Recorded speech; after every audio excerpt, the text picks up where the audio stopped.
And इसमें अगर किसी के साथ ये एक्सपीरियंस हो रहा है, कोई विक्टिम है जो अभी सेक्सुअल हरासमेंट उनके साथ हुआ है, तो what is like the step by step procedure for them to file a complain? उन्होंने क्या करना चाहिए आपके हिसाब से? लाइक उनके साथ हो गया है तो स्टेप 1 2 3 ये सब करना चाहिए अगर उनके साथ होता है तो?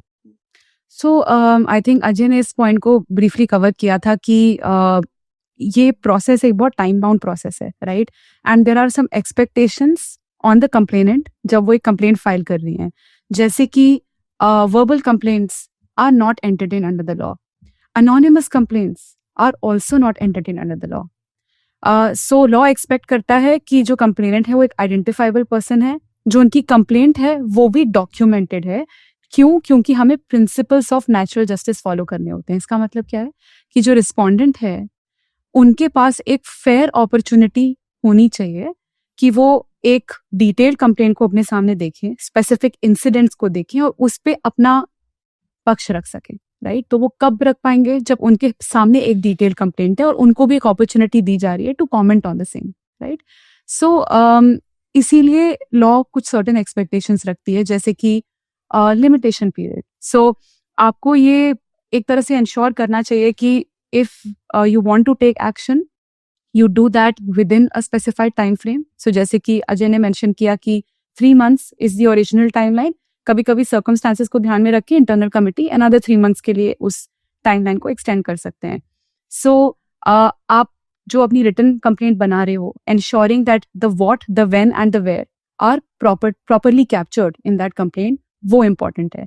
So आप clearly mention कर रहे हो कि इंसिडेंट इस टाइम पे हुआ था, which is basically couple of days from the time you are reporting. So आप limitation को भी ध्यान में रख रहे हो, limitation period को। So वो चीज मेंशन करना कि ये कब हुआ, क्या हुआ एग्जैक्टली। तो आप सिर्फ इतना अगर लिख के छोड़ देंगे कि मेरे साथ सेक्सुअल हरासमेंट हुआ है, तो that is not going to take you anywhere as far as the inquiry process is concerned, right?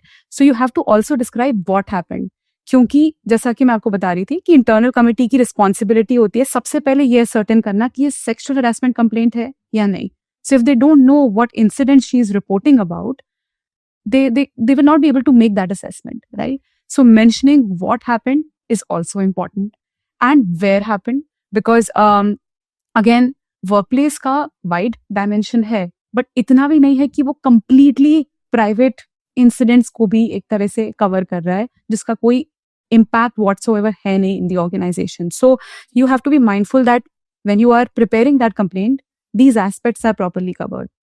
कई बार विमेन इस चीज को तो इंश्योर कर लेते हैं, बट जो फोरम जिसको वो रीच आउट कर रहे हैं वो सही नहीं होता। They often reach out to the HR, right?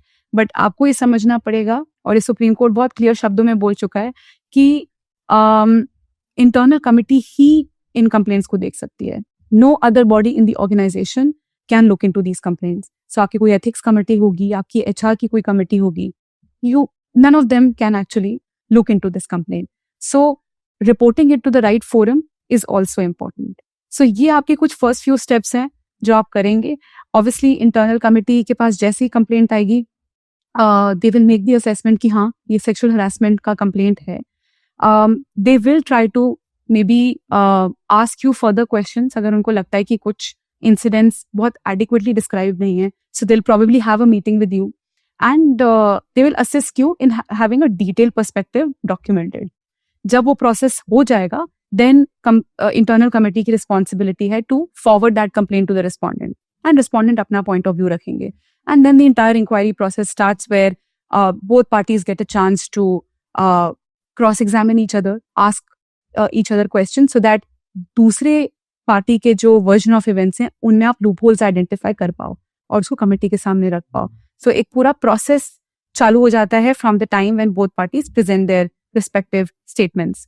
So first few steps definitely यही हैं कि अंडरस्टैंड करना कि what is the nature of the allegation, do you think that this is something which can constitute sexual harassment, then identifying the right set of people to reach out to, and having a well documented complaint to support your stance, because you need to realize कि कई बार आपके पास जब evidence नहीं होता है तो यही complaint और यही जो आपकी डिस्क्रिप्शन है, they will go a long way in helping you with the inquiry. If you learned something new from this video, do share it with your friends and subscribe to this channel so that we can bring you the best content possible.